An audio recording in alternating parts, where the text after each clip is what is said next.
वाल्मीकि जयंती पर आज एक दिवसीय कार्यक्रम श्री कृष्णा ग्रामोदय समिति द्वारा आयोजित किया गया कैलाश में। इस समिति लगातार ऐसे कार्यक्रम करती रहती है, लेकिन इनका उद्देश्य क्या है और ये क्या करना चाहते हैं, ये सब हम जानेंगे समिति के सदस्य फाउंडर मेंबर बनवारी लाल धाकर जी से। सर, इसी तरह के कार्यक्रम रेगुलर आप करते रहते हैं, तो क्या उद्देश्य है और क्या चाहते हैं आप? आज वाल्मीकि जयंती के शुभ अवसर पर भारत सरकार डॉक्टर अंबेडकर फाउंडेशन द्वारा अंबेडकर फाउंडेशन सामाजिक न्याय एवं अधिकारिता मंत्रालय भारत सरकार के अधीनस्थ होता है। उन्होंने 4 महीने पहले मुझे अप्लाई किया था, आवेदन किया था। प्रस्ताव स्वीकृत करके 2 लाख रुपए की राशि इस कार्यक्रम के लिए आयोजन के लिए सरकार ने दी है। उसके तारतम्य में हमने ये कार्यक्रम किया है। हमारी संस्था श्री कृष्णा ग्रामोत्थान समिति समाज सेवा के क्षेत्र में काफ़ी अरसे से कार्य कर रही है। संस्था का सरकार और जनता के बीच की कड़ी हमारी श्री कृष्णा ग्रामोत्थान समिति है।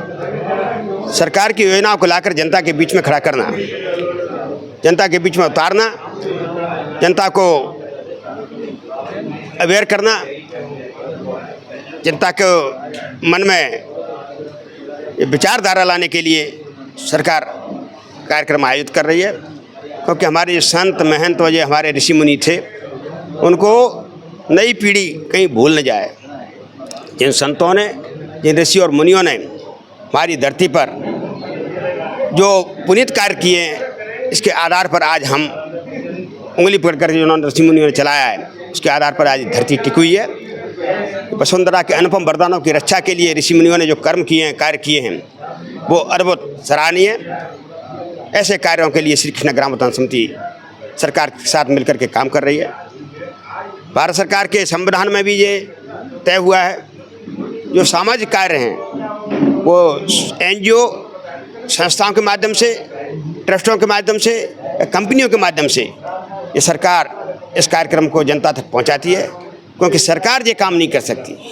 संविधान में यही रखा कि ये सारे काम सरकार करेगी, तो फिर जो है ये काम संभव नहीं हो पाएगा। इसलिए सरकार ने जो हमारी जिम्मेवारी हमें दी थी, उसको सफलतापूर्वक हम जनता के बीच में कर रहे हैं। सरकार चाहती है कि तमाम हमारे जितने भी महापुरुषों का इतिहास है वो लोगों तक पहुँचे, यानी आज की पीढ़ी जाने, नई पीढ़ी, और ये हमारा इतिहास जिंदा रहे। मेरे साथ में आज इस कार्यक्रम में बतौर मुख्य अतिथि तहसीलदार विश्राम बघेल जी मौजूद थे। सर, क्या कहेंगे आप? तमाम इस कार्यक्रम में, ऐसे कार्यक्रम में हिस्सा लेते हैं और इससे क्या समाज के लिए मैसेज आता है? जैसा कि आज हम सब लोग श्री कृष्ण ग्रामोत्थान समिति के द्वारा जो महर्षि वाल्मीकि जी की जयंती का कार्यक्रम रखा गया था, और यह कार्यक्रम सामाजिक सुधार और जागरूकता के लिए रखा गया है। तो हम लोग जैसे कि देखते हैं कि महर्षि वाल्मीकि जी की जयंती से जीवन परिचय से हमें सीख मिलती है कि वह उनकी शुरुआत जो है ना एक डाकू से हुई थी, और उनको एक परम ज्ञानी महर्षि नारद जी से मुलाकात हुई, और उनके द्वारा उनका पूरा जीवन ही चेंज हो गया। और चेंज होने के बाद उन्होंने एक रामायण महाकाव्य की रचना की है। तो उसी तरह से आज हमारी सरकार भी इन समितियों के माध्यम से और इन समितियों के द्वारा जो भी कार्य किए जाते हैं, उन कार्यों की जो समाज में सूचना देने का कार्य जो आपकी मीडिया करती है, एक ही तरह से दोनों संस्थाएं ही एक नारद मुनि का कार्य करती हैं। और इनसे हम आशा करते हैं कि इनके द्वारा जो हमारा रत्नाकर रूपी समाज जिसमें बुराइयां व्याप्त हैं, यही भी कहीं कायाकल्प होके वाल्मीकि रूप में बदल जाए, तो एक अच्छी पहल होगी। समाज में जितने भी बुरे काम करने वाले लोग हैं, अगर वो इसी तरह वाल्मीकि जी की तरह सबक लेके एक सभ्य समाज का निर्माण करना चाहे तो कोई बड़ी बात नहीं। तो फिलहाल इतना ही, मिलते हैं फिर प्रताप के साथ। Bureau report, news.